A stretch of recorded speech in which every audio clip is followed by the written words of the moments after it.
मैं अक्सर कथाओं के माध्यम से मैं देख पाता हूँ, समझ पाता हूँ कि जो कथावाचक हैं, जो कथा के माध्यम से समाज की जो बिखरी शक्ति है उसको एक माला में पिरोते हैं। और मैं देख पाता हूँ कि आज देश में कई ऐसी शक्तियां विद्यमान है जिससे समाज टूट रहा है, और व्यास गद्दी पर बैठे ऐसे महान संतों की भूमिका बड़ी प्रबल है। प्रबल है उन बुद्धिजीवियों की जिनको ज्ञान है। और मैं कभी कभार अंदर में दुख व्यक्त भी करता हूं कि ऐसे बहुत सारे बुद्धिजीवी हैं जो घरों में बैठे रहते हैं, जबकि उसकी भूमिका समाज में अधिक है। आज समाज बिखर रहा है, देश बिखर रहा है, परिवार बिखर रहा है। आज मैं सुन पा रहा था कि शिव आराधना यहाँ चल रही थी। मैं जब अष्टम वर्ग का छात्र था तो हम लोगों के घरों में मतलब पुराण या फिर जो भारतीय संस्कृति के रामायण महाभारत सभी कथाओं का वाचन होता थे। हमारी माँ बहनें जब हम शिव पुराण पढ़ते थे तो माता बगल में बैठ के सुनती थी, हमको भी अच्छा लगता था। एक कथावाचक को कथा कहने में तब आनंद प्राप्त होता है जब सामने अपार भीड़ और श्रोताओं का स्तर भी कथावाचक के समकालीन हो या समकक्ष हो। और हम जैसे लोग ज्यादा नहीं बोल पाएंगे क्योंकि यहाँ इस मंच पर ऐसे विद्वत जन बैठे हैं।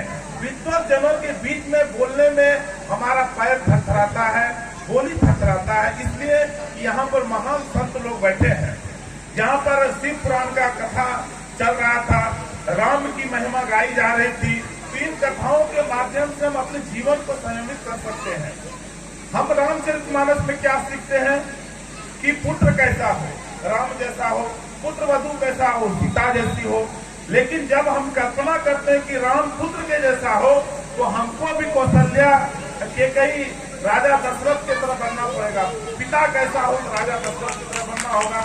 तो जब तक सब लोग अपना अपने धर्म का पालन नहीं करिएगा तब तक समाज का निर्माण नहीं हो पाएगा। हम लोग राजनीतिक क्षेत्र से जुड़े हैं जहाँ झूठ फरेब चलते रहता है, लेकिन हमको जो ज्ञान प्राप्त होता है, शक्ति प्राप्त होता है इन कथाओं के माध्यम से। और हमारे महान पुराणों और जो गीता है भागवत उनके माध्यम से हम किससे सीखते हैं? भगवान शिव जी से सीखते हैं कि देखिए अब शिव यहाँ पर विवाह हो रहा है, लेकिन शिव जी क्या है कि डमरू है, सर्प है, और जो एक वर का होता है सुंदर आकृति वैसा कुछ नहीं है। लेकिन शिव क्या है? संसार के संहारक है। तो शिव में क्या नहीं है? शिव तत्व में क्या नहीं विराजमान है? तो गुण होना चाहिए, मनुष्य का गुण होना चाहिए।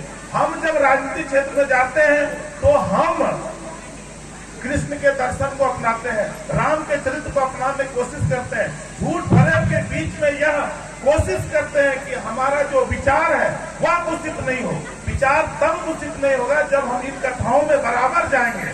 हम जब किसी का मृत्यु सैया के बाद जब उनको जलाने जाते हैं तो वहाँ पर कल्पना करते हैं कि संसार माया है, कुछ नहीं है। और इन कथाओं में जब आते हैं तो हमको भक्ति का प्राप्त होता है कि आप लोग जब यहाँ बैठे थे तो बैठे बैठे ही सोचते होंगे कि देखो हम ये गलती करते हैं, अब नहीं करेंगे। ऐसा भाव सबको आता है, जो हम भी बैठते हैं तो हमको भी आता है, लेकिन जाने के बाद फिर हम भी माया में फंस जाते हैं। तो हम चाहेंगे व्यास गद्दी पर बैठे ऐसे महान संतों का और आयोजन समिति के सदस्यों का कि बार बार ऐसे कथाओं का आप लोग गोटा नगर में कराएं और हम जैसे लोग छोटा बहुत अंशदान आप जैसे कार्यक्रमों में करके अपने को हम धन्य महसूस करें। धन का सदुपयोग ऐसे ही कार्यक्रमों में होता हम लोगों का। नहीं तो धन तो हम लोगों का जो धन का जो तीन गति है नाश तो होना ही है, लेकिन ऐसे कार्यक्रमों में अगर हम लोगों का धन लगे तो हम अपने को गौरवान्वित महसूस करेंगे और लगेगा कि हमारा जीवन धन्य हो गया।